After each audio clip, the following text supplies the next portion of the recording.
وما افاء اللہ علی رسولہ، اور جو مال کے ہاتھ لگا دیا ہے اللہ نے اپنے رسول کے، منہم ان سے یعنی بنو نذیر سے، فما اوجفتم علیہ من خیر ولا رکاب، تو دیکھو اے مسلمانوں، تم نے ان پر نہیں دوڑائے نہ اپنے گھوڑے نہ اونٹ، ولکن اللہ یسلط رسلہ علی من یشاء، یہ تو اللہ کی حکمت ہے، مشیت ہے، اس کی قدرت ہے، اللہ تعالیٰ مسلط کر دیتا ہے اپنے رسولوں کو جس پر چاہتا ہے۔ یہ خاص قدرت خدا بندی سے کہ اللہ نے ان کے دلوں میں رعب ڈال دیا، انہوں نے خود آ کے سرنڈر کر دیا، تو تمہیں تو جنگ کرنے کی نوبت پیش نہیں آئی، لہذا یہ مال غنیمت نہیں ہے۔ تو اللہ علی کل شیء قدیر، اللہ تعالیٰ ہر چیز پر قادر ہے۔ اب یہ حکم آ رہا ہے، ما افاء اللہ علی رسولہ من اہل القریٰ، جو مال بھی ہاتھ لگا دے اللہ اپنے رسول کے ان تمام بستی والوں سے، فللہ وللرسول ولذی القربى والیتامى والمساکین وابن السبیل، اس کا جو مصرف ہے وہ یہ کہ اللہ اور اس کا رسول، اس سے مراد ہے اسلامی ریاست، پھر رسول کے اپنے اخراجات، اپنی ازواج مطہرات کا دار نفقہ، اپنا جو ذمہ داریاں ہیں معاشرتی، پھر رسول کے قرابت دار، ظاہر بات ہے ذی القربیٰ جو ہے وہ عام آدمی کے بھی قرابت دار ہیں، ان کے ساتھ حسن سلوک ہوتا ہے،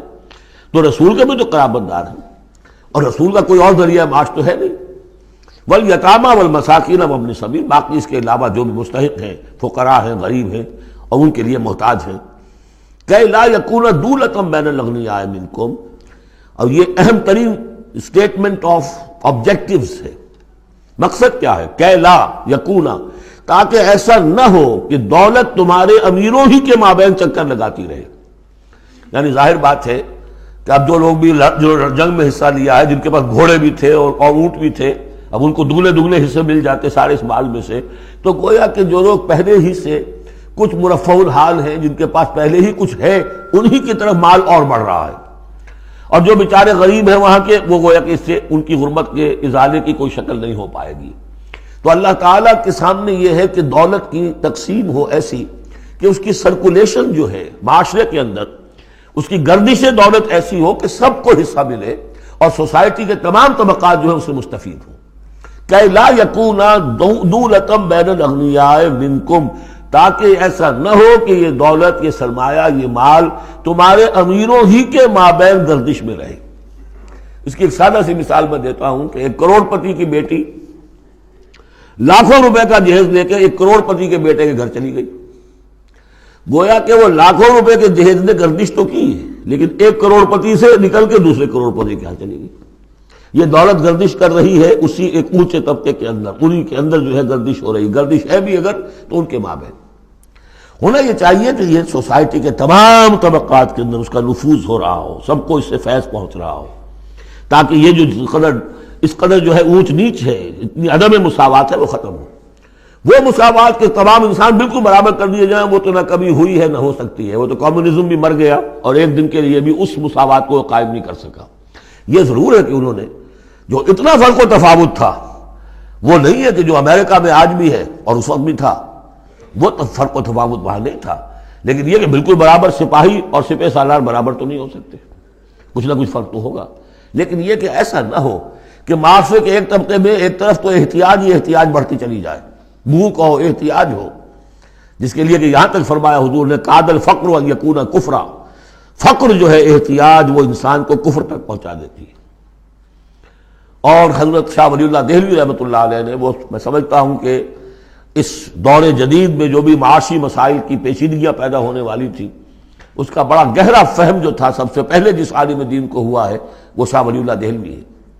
ان کا کہنا یہ ہے کہ جس معاشرے میں، جس ملک میں تقسیم دولت کا نظام غیر منصفانہ ہوگا، اس کا نتیجہ یہ نکلے گا کہ ایک طرف دولت کے انبار ہوں گے، نتیجہ یہ کہ عیاشیاں ہوں گی، بدماشیاں ہوں گی، دوسری طرف عام لوگ جو ہیں وہ ڈھور ڈنگر بن کر رہ جائیں گے، وہ بار برداری کے جانوروں کی حیثیت اختیار کر لیں گے کہ صبح سے لے کے شام تک کمر توڑ دینے والی جو ہے مشقت کر کے بھی بمشکل اپنی ضرورت پوری کر رہے ہیں۔ تو گویا کہ یہ غیر مساوی نظام تقسیم دولت جو ہے یہ دو دھاری تلوار ہے، ادھر بھی کاٹ رہی ہے ادھر بھی کاٹ رہی ہے، جدھر ایکومولیشن آف ویلتھ ہو رہی ہے ادھر عیاشیاں ہیں، بدماشیاں ہیں، ادھر جو بھی کچھ ہو رہا ہے اللہ تللے ہیں، نمود و نمائش کے لیے خرچ کیا جا رہا ہے، اس سے اور جو ہے دل پھٹ رہے ہیں کسی بڑے سیٹ صاحب کی بیٹی کی شادی ہے اور پوری کوٹھی بقع نور بنی ہوئی ہے، ایک ایک پتے کے ساتھ انہوں نے لگا رکھا ہے ایک ایک بلب، اور دوسری طرف اس سیٹ کا کوئی نہ کوئی شوفر بھی ہے، کوئی اس کا کھانا پکانے والا ہے، کوئی چوکیدار ہے، کوئی مالی ہے، اور اس کے گھر میں بچی جو ہے بوڑھی ہو رہی ہے اور اس کا ہاتھ پیلا نہیں ہو سکتا اس لیے کہ کچھ نہیں ہے اس کے پاس. تو ان ملازمین کے دل میں ان کی محبت پیدا ہوگی یا نفرت پیدا ہوگی؟ انما یرید الشیطان ان یوقع بینکم العداوۃ والبغضاء، شیطان تو چاہتا ہے تمہارے مابین دشمنی اور بغض کے جذبات پیدا کرے، اور وہ پیدا ہو رہے ہیں. دوسری طرف فقر ہے، کاد الفقر ویکون کفرا، تو اس میں یہ ہے کہ ضرورت ہے کہ لا یکون دولۃ بین الاغنیاء منکم، نظام ایسا ہونا چاہیے کہ منصفانہ عادلانہ تقسیم ہو دولت کی، اور اس طرح سے مستقل طبقات بن کر نہ رہ جائے. وما آتاکم الرسول فخذوہ، اب ظاہر بات ہے کہ اس وقت فوری طور پر تو بڑا دھکا لگا ہوگا نا. اوس اور خزرج کے مسلمان جو تھے وہ جب آئے تھے، محاصرہ کیا تھا، توقع انہیں یہ ہوگی کہ مال غنیمت میں سے ہمیں ملے گا، تو فوری طور پر یہ سمجھ لیں آخر انسان تھے، فرشتے تو نہیں تھے نا، تو انہیں یقیناً کوئی ایک دھکا سا لگا ہوگا، شوق پہنچا ہوگا. لہذا اب اس کے لیے جو بھی ایک ایمان کو ان کے جو ہے اپیل کیا جا رہا ہے، وما آتاکم الرسول فخذوہ، اور دیکھو جو رسول تمہیں دے دے وہ لے لو، وما نہاکم عنہ فانتہوا، اور جس چیز سے روک دے رک جاؤ. واتقوا اللہ، اللہ کا تقوی اختیار کرو، ان اللہ شدید العقاب، اللہ تعالی سزا دینے میں بہت سخت ہے. للفقراء، اب بیان ہوا کہ جب یہ بیت المال میں چلا جائے گا تو رسول نے تو اپنے اوپر فقر لازم کیا ہوا ہے، رسول نے تو اپنی بیویوں کے نفقہ بڑھانے کی بجائے ایلا کر لیا تھا. سورہ احزاب میں ہم سب پڑھ آئے ہیں. رسول یہ کس کو دے گا؟ للفقراء المہاجرین الذین اخرجوا من دیارہم، وہ مہاجر جو تنگ دست ہیں، کہ جو نکال دیے گئے اپنے گھروں سے، اموالہم، اور اپنے اموال سے، انہیں سب کچھ چھوڑ کر آنا پڑا. یبتغون فضلا من اللہ ورضوانا، وہ تو اللہ کے فضل کے متلاشی ہیں، تلاش کر رہے ہیں، حاصل کرنا چاہتے ہیں اللہ کا فضل اور اس کی رضا. وینصرون اللہ ورسولہ، اور وہ اللہ اور اس کے رسول کی مدد کر رہے ہیں. وَلِيَعْلَمَ اللَّهُ مَنْ يَنْصُرُهُ وَرُسُلَهُ بِالْغَيْبِ، یہ ہم پڑھ چکے ہیں. اللہ دیکھنا چاہتا ہے کون ہے وہ جو اللہ کی مدد کرتے ہیں اور اللہ کے رسول کی مدد کرتے ہیں غیب میں ہونے کے باوجود. تو یہ لوگ جو ہیں جان ہتھیلیوں پر رکھ کر آ گئے، مکے کو انہوں نے چھوڑ دیا، اپنے گھر بار وہاں چھوڑے ہوئے ہیں، اپنے بال بچوں کو چھوڑا ہوا ہے، تو ان کے لیے کوئی چیز نہیں ہے. تو اب اس میں سے مال فے میں سے ان کا حصہ ہوگا. للفقراء المہاجرین الذین اخرجوا من دیارہم واموالہم ویبتغون فضلا من اللہ ورضوانا وینصرون اللہ ورسولہ اولئک هم الصادقون، یقیناً وہ لوگ سچے ہیں، انہوں نے اپنا سچا ہونا ثابت کر دیا، صادق الایمان ہونے کا ثبوت دے دیا. والذین تبوؤا الدار والایمان من قبلہم، اور جو لوگ گھروں میں آباد تھے اور جن کو پاس ایمان بھی تھا ان سے پہلے، یعنی ان کے آنے سے پہلے، یعنی انصار مدینے میں جو پہلے سے آباد تھے اور ان کے دلوں میں بھی ایمان پیدا ہو چکا تھا، وہ جب یہ مہاجرین آئے ہیں تو ان کا طرز عمل کیا تھا جن کے دلوں میں ایمان تھا؟ یحبون من ہاجر الیہم، انہوں نے قطعاً گراں نہیں محسوس کیا کہ یہ ہجرت کر کے لوگ آ گئے ہیں، ہماری معیشت پر بوجھ بن جائیں گے، ہمارے لیے جو ہے یہ آبادی جو ہے اتنی بڑی اور بڑھ رہی ہے، ان کے پاس کوئی دولت نہیں ہے، سرمایہ نہیں ہے، کوئی انویسٹمنٹ نہیں کر سکتے، تو بجائے اس کے کہ وہ یہ محسوس کریں کہ ہمارے اوپر تو یہ بہت بڑا بوجھ آ گیا. یحبون من ہاجر الیہم، وہ تو محبت کرتے ہیں ان سے جنہوں نے ہجرت کی ہے، ان کی طرف آئے ہیں ان کے ہاں. ولا یجدون فی صدورہم حاجۃ مما اوتوا، اور وہ نہیں پاتے اپنے سینوں کے اندر کوئی بھی حاجت، کوئی تنگی اس چیز پر کہ جو انہیں دی جا رہی ہے، کہ انہیں کیوں دیا جا رہا ہے، نہیں ہوگا، اس لیے کہ ان کے دلوں میں ایمان ہے. اللہ تعالیٰ نے ان کو ایمان کی دولت سے بہرہور کیا ہے.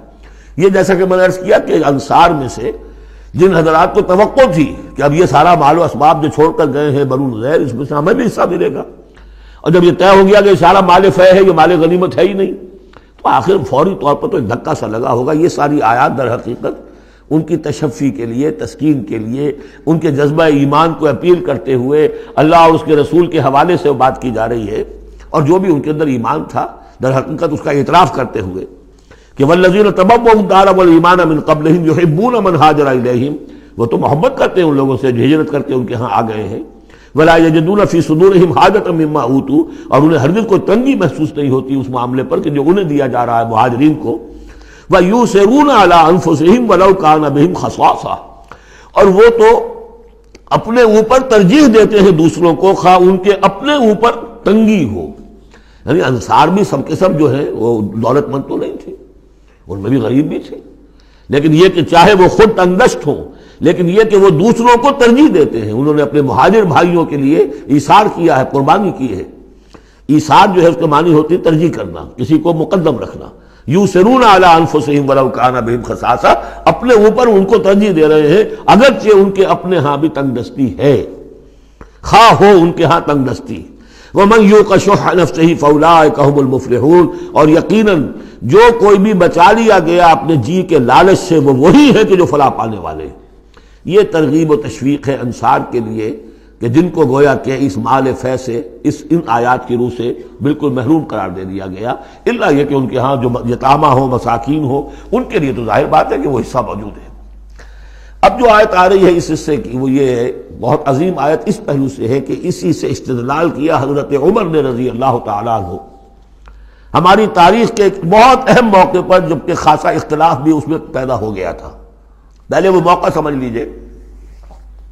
جب حضرت عمر کے دور خلافت میں عراق فتح ہو گیا، شام فتح ہو گیا، ایران فتح ہو گیا، مصر فتح ہو گیا، تو ایک فرٹائل کریسنٹ کہلاتا ہے مڈل ایسٹ کا، بہت زرخیز علاقہ، درمیان میں تو اگرچہ عراق کے اور شام کے ایک بڑا صحرا ہے، لیکن ایک کریسنٹ پاتا ہے، یوں بہت فرٹائل ایریا۔ اب یہ جو مجاہدین تھے، صحابہ کرام کتنے تھے؟ چند ہزار۔ ان کی طرف سے مطالبہ ہوا کہ یہ ساری زمینیں یہ مال غنیمت ہے، 1/5 رکھیے بیت المال کے لیے، 4/5 ہمارے اندر تقسیم کر دی۔ اگر ایسا ہو جاتا تو تاریخ انسانی کی عظیم ترین جاگیرداری پیدا ہو جاتی، پورا ملک تقسیم ہو جاتا چند ہزار صحابہ کے اندر۔ اس سے بھی آگے بڑھ کر اس میں امپلائڈ یہ بھی تھا کہ ان ملکوں کی تمام آبادی ہماری غلام ہے، تقسیم کر دیجئے انہیں۔ مال غنیمت میں جو غلام آتے تھے وہ تقسیم ہوتے تھے کہ نہیں؟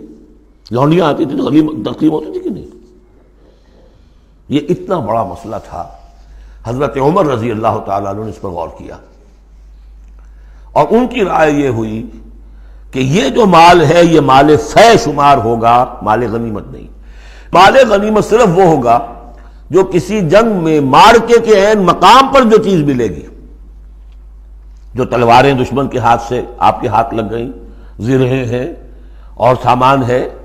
یا بھیڑیں بکریاں ہیں، ان کے بھی تو راشن ساتھ ہوتے تھے کہ نہیں، گھوڑے ہیں، اونٹ ہیں، یا وہاں جو پی او ڈبلیوز ہوں گے جو وہاں گرفتار ہوں گے،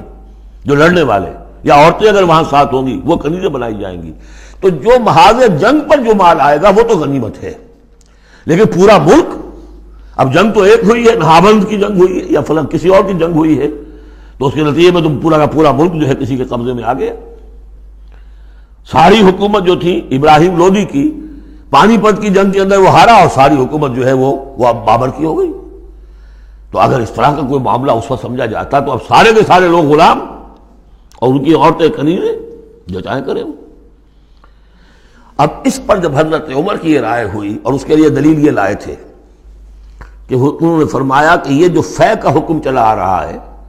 اس میں ایک تو فرمایا گیا ما افاء اللہ علی رسولہ من اہل القری فللہ وللرسول ولذی القربى والیتامى والمساکین وابن السبیل۔ اگلی آیت میں فرمایا للفقراء المہاجرین الذین اخرجوا من دیارہم واموالہم۔ اسی کے ساتھ جوڑا انہوں نے اس آیت کو والذین جاؤوا من بعدہم، جو اور بعد میں آئیں گے۔ اب یہ ظاہر بات ہے کہ یہ آج تو جتنے چند ہزار مسلمان تھے انہوں نے فتح کر لیا، اب اتنی بڑی امت ہے جو مسلمان بعد میں آئیں گے، اس کا مطلب ان کا تو کوئی حصہ رہا ہی نہیں۔ یہ بیت المال کی ملکیت قرار پائیں گی ساری زمینیں، تاکہ یہ امت مسلمہ کی ایک کلیکٹیو ملکیت ہو، collective ownership of the whole مسلم امہ، تاکہ اس سے جو بیت المال کے اندر خراج آئے گا، اس خراج سے تمام مسلمانوں کی بہبود، اور یہ کہ اللہ کے دین کی آگے نشر و اشاعت، اس کا ایک مکمل نظام، اور جو ہماری حدیں ہیں تو سرحدوں کے اوپر جو ہے فوجی پہرا، اس کے لیے باقاعدہ فوج رکھنا، اس کے لیے مسلسل جو ہے آمدنی چاہیے، اس سب کے لیے حضرت عمر نے کہا کہ یہ مال فے قرار پائے گا ان لوگوں کے اس آیت کی روح سے، کہ اس میں حق صرف انہی کا نہیں ہے کہ جو اس وقت ہیں والذین جاؤوا من بعدہم، وہ جو لوگ ان کے بعد آئیں گے ان کا بھی اس کے اندر حق ہے۔ اس آیت سے انہوں نے استدلال کیا رضی اللہ تعالی عنہ۔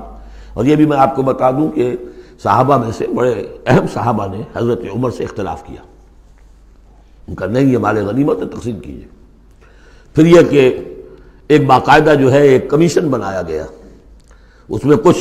اوس کے، کچھ انصار اور کچھ جو ہے خزرج کے، ان کو ایک کمیشن بنایا گیا، انہوں نے غور کیا، سب کی بات سنی، اور پھر حضرت عمر رضی اللہ تعالیٰ عنہ کی رائے کے مطابق انہوں نے فیصلہ دیا، اور اسی پر پھر اجماع ہو گیا۔ اور اس سے اب مسلمان ممالک کے اندر جو اراضی ہیں ان کی دو مستقل قسمیں بن گئی ہیں، ایک اراضی عشری، ایک اراضی خراجی۔ عشری اراضی ان مسلمانوں کی قرار پائی اور اس علاقے کے مسلمانوں کی قرار پائی جو بغیر لڑے بھڑے ایمان لے آئے، جیسے مدینے کے لوگ۔ حضور نے مدینے کو فتح تو نہیں کیا بلکہ وہ تو خود لے کر آئے حضور کو، تو وہاں کی زمینیں انہی کے قبضے میں رہیں۔ عشری زمین قبضے میں ہوتی ہے، ملکیت ہوتی ہے مسلمان کی، اس میں سے عشر ہوگا پیداوار کا 10واں حصہ یا 20واں حصہ۔ یہ زمینیں کہ جہاں کسی قوم نے، کسی فوج نے لڑ بھڑ کر پھر شکست کھائی ہو یا پھر کسی اور طریقے سے فتح کیا گیا ہو ملک، اگر مسلمانوں نے فتح کیا ہو تو وہاں کی ساری زمینیں خراجی ہیں، وہ کسی کی انفرادی ملکیت نہیں ہے بلکہ اجتماعی ملکیت ہے۔ کلیکٹو اونرشپ آف لینڈ پہلی مرتبہ تاریخ انسانی میں حضرت عمر رضی اللہ تعالیٰ عنہ کے اس اجتہاد کے نتیجے میں وجود میں آیا۔ کلیکٹو اونرشپ آف لینڈ، کہ یہ کسی کی انفرادی ملکیت نہیں ہے۔ جو ملک بھی فتح کیا گیا ہے بزور شمشیر طاقت کے ساتھ، اس کی زمینیں خراجی ہیں، عشری نہیں ہیں، یعنی وہ مسلمانوں کی اجتماعی ملکیت ہے، انفرادی نہیں ہے۔ اب مسلمان ہو چاہے تو وہاں پر، چاہے وہ مجوسی تھے یا ہندو ہو، کوئی ہو، وہ کاشت کریں گے، لیکن اس میں سے خراج جائے گا سیدھا بیت المال میں، کوئی اس میں بیچ میں نہ زمیندار ہے اور نہ کوئی جاگیردار ہے۔ اس زمین کو کہتے ہیں خراجی زمین۔ اور پچھلی صدی تک تقریباً اس پر اجماع تھا کہ ہندوستان کی ساری زمینیں خراجی ہیں، یہاں کوئی عشری زمین نہیں ہے، کوئی زمین ملکیت ہی نہیں ہے، کسی کی ملکیت نہیں، سب یہ مسلمانوں کی اجتماعی ملکیت ہے۔ چنانچہ قاضی صلاح اللہ پانی پتی رحمۃ اللہ علیہ، پچھلی صدی کے بڑے عظیم مفسر، محدث، بہت بڑے صوفی، بہت بڑے مفتی، ان کی تفسیر جو ہے تفسیر مظہری، وہ انہوں نے اپنے مرشد کے نام پر لکھی خود ہے، لیکن نام تفسیر صلاحی نہیں رکھا، تفسیر مظہری اپنے استاد کے نام سے منسوب کیا۔ تو اس تفسیر کے لکھنے والے شخص نے جو رسالہ لکھا ہے مالا بدھ منہ، وہ فقہ کا ایک بہت ہی ابتدائی سا رسالہ ہے، اور ہمارے سارے عربی مدارس میں وہ پڑھایا جاتا ہے۔ وہ فقہ کی تعلیم جو ہر مسلمان کو معلوم ہونی چاہیے، مالا بدھ منہ، اس میں صاف لکھا ہے ہندوستان میں کوئی زمین عشری ہے ہی نہیں، لہذا میں عشر کے مسائل اس میں لکھتا ہی نہیں۔ خام خواہ طلبہ کے دلوں پر بوجھ پڑے، کیا ضرورت ہے، جبکہ یہاں اس کی اپلیکیشن ہی نہیں ہے۔ ہندوستان میں کوئی زمین جو ہے عشری نہیں، سب خراجی ہے۔ خراجی ہے تو اس کا نتیجہ کیا نکلتا ہے کہ بالکل نیا بندوبست اراضی ہو سکتا ہے، ان جاگیرداروں سے زمین واپس لی جا سکتی، ملکیت ہی نہیں ہے ان کی۔ یہ تو یہ کہ کبھی کسی شہنشاہ نے دے دی یا انگریزوں نے دے دی، کسی اور نے دے دی، ان کی ملکیت نہیں ہے، یہ ہے خراجی زمینیں، خراجی رہیں گی۔ تو یہ بہت اہم مسئلہ ہے اور اس کا تعلق اس آیت سے ہے۔ والذین جاؤوا من بعدہم یقولون ربنا اغفر لنا ولاخواننا الذین سبقونا بالایمان، وہ یہ کہتے ہیں پروردگار ہمیں بھی بخش دے اور ہمارے ان بھائیوں کو بھی بخش دے جو ایمان میں ہم سے سبقت لے گئے، ہم سے پہلے تھے۔ ولا تجعل فی قلوبنا، اور ہمارے دلوں میں مت پیدا کر غلا، کوئی بھی کدورت، کوئی بھی بیر، للذین آمنوا، ان لوگوں کے لیے جو صاحب ایمان ہو۔ ربنا انک رؤوف الرحیم، پروردگار تو رؤوف ہے اور رحیم ہے۔